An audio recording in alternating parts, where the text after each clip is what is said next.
Hello guys. So சிறகடி காசில் பார்த்தீங்கன்னா ஒரு பாவப்பட்ட கேரக்டர் யாருன்னா கண்டிப்பாக அது மனோஜ் தான். ஏன்னா என்ன தொழில் பண்ணாலும் பாவம் ஏதாவது ஒரு சிக்கலில் போய் மாட்டிக்கிறாரு. ஸோ சண்டே பார்த்தீங்கன்னா 4:30 to 6:30 போட்டாங்க சிறகடி காசை. அப்போது வந்து மனோஜ்மே 4 லட்சம் ரூபா அவங்க வந்து பில்லு கொடுக்காம வாங்கினது அது ஒரு பெரிய தப்பு. அதை மனோஜ் பண்ணியிருந்தா இந்நேரம் இவ்வளோ பிரச்சனை இல்லை. காசுக்கு ஆசைப்பட்டு லாபம் நிறைய வந்து அவரும் கொடுத்துட்டாரு. இதில் என்னென்னா 2 பேர் கடைக்கு வந்து இது மாதிரி கள்ள நோட்டுங்க செக் பண்ணாங்க பார்த்தீங்களா. உண்மையிலே அவங்க பண்ணுறாங்க பார்த்தா, ஆனால் அதுவும் ஒரு பிளான். அதாவது காசு எடுத்துன்னு போகிறதுக்கு போலீஸ்கிட்ட வந்து சொல்லும்போது போலீஸ் சொல்கிறாரு, இந்த மாதிரி அவங்க செக் பண்ண வந்தவங்களும் ஃப்ராடு தாங்க, உங்கள் பணமும் போச்சு, உங்கள் ப்ராடக்ட்ஸ் எல்லாம் போச்சு அப்படின்னு சொல்லும்போது என்னம்மா பிளான் போடுறாங்கய்யா. சரி, அது ஒரு பக்கம் போனாலும் 4 lakhs போச்சு, ப்ராடக்ட்ஸும் போச்சு.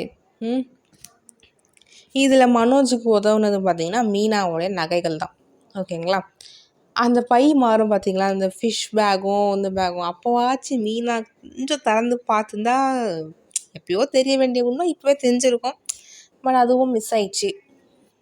ஆனால் விஜயா வந்து எப்போ இந்த இது மனோஜ் சொன்னோன்னு மனோஜை போட்டு செம்மையாக அடித்தாங்க. ஆனால் செம்மையாக அடித்தாங்க.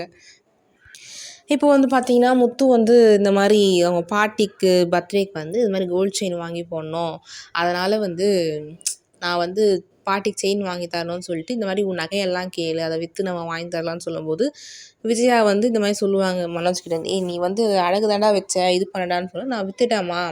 சரி, அந்த கடைக்காரங்கிட்டே ஃபோன் பண்ணி காசு கொடுத்ததை திருப்பி வாங்கணும். அவங்க வந்து அதை உருக்கிட்டு இருப்பாங்க. மனோஜ் ஏதோ அறிவாளித்தனமாக வந்து ஃபோட்டோ எடுத்து வச்சதால் அதை மாதிரி டூப்ளிகேட் நகையை வாங்கிட்டு மீனா கிட்ட கொடுத்துட்றாங்க. ஸோ இன்றைக்கி வந்து தெரிஞ்சுது அது வந்து டூப்ளிகேட் நகைன்றதை. நாளைக்கு முத்து மீனாவுக்கு தெரியும். ஸோ முத்து கண்டிப்பாக வந்து அவங்க அப்பா கிட்ட சொல்லி அவங்க அம்மா கேட்க வைப்பார். இந்த மாதிரி இல்லை, அவங்க முத்துவே போய் கேட்பார், இந்த மாதிரி என்ன நடந்துருக்கு. எனக்கு என்னென்னா இந்த பிரச்சனையில் மனோஜ் வந்து மாட்டணும், நான் மாட்டணும் தான் ஆசைப்பட்றேன். கண்டிப்பாக மாட்டுவார். முத்து கண்லேருந்து மனோஜ் தப்பிக்க வாய்ப்பே இல்லை. ஸோ என்னை பொறுத்த வரைக்கும் மாட்டினா நல்லாயிருக்கும். ஸோ நீங்கள் என்ன சொல்கிறீங்க, மனோஜ் மாட்டுவாரா மாட்டாரா? இதுதான் வந்து என்னோடய கொஸ்டின். நீங்கள் அதுக்கு ரிப்ளை பண்ணுங்கள் கமெண்ட் செக்ஷனில். மாட்டினா நல்லாயிருக்கும், பார்க்கலாம் என்ன நடக்குது அப்படின்றத. ஸோ மனோஜ் மாட்டுவாரா இல்லையான்னு பார்க்கலாம். Let's see.